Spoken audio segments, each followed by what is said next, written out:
അമേരിക്കയും ഇസ്രായേലും ഇറാനെ ആക്രമിച്ചപ്പോൾ അവരുടെ വെപ്പാട്ടികൾ ആയ ഗൾഫ് രാജ്യങ്ങളെ ഇറാൻ തിരിച്ചാക്രമിച്ചു.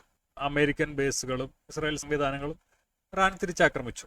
UAE എന്ന് പറഞ്ഞാൽ പിന്നെ 2 വർഷം ജയിലിലിട്ട ഒരു മുസ്ലിം ഭീകര രാജ്യമാണ്.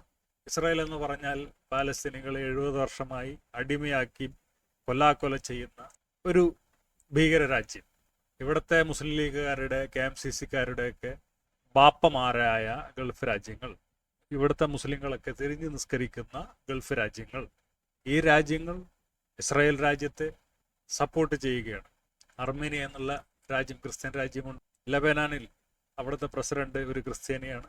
അപ്പോൾ അവരൊക്കെ തദ്ദേശവാസികളാണ്. അവരാരും കയറി വന്നിട്ട് മറ്റുള്ളവർ ആട്ടി ഓടിച്ച് രാജ്യം സ്ഥാപിച്ചവരല്ല.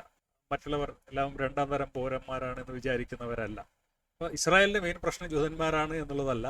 ഇവർ ഇന്ത്യയിൽ നിന്നും യൂറോപ്പിൽ നിന്നും ഒക്കെ കയറിപ്പോയി പുണ്യഭൂമി എന്ന് പറഞ്ഞിട്ട് അവിടുത്തെ ആൾക്കാർ ആട്ടി ഓടിച്ചും അടിമകളാക്കിയും അടിച്ചമർത്തൽ നടത്തുകയും കൊല്ലുകയും ചെയ്യുന്നു എന്നുള്ളതാണ് അവിടുത്തെ മെയിൻ പ്രശ്നം.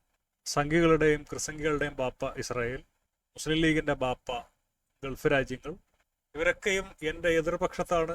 പാലസ്തീനിലേക്ക് UAE സഹായങ്ങൾ അയച്ചു. ദാവൂദ് ഇബ്രാഹിം പാവങ്ങളെ സഹായിക്കാറുണ്ട്.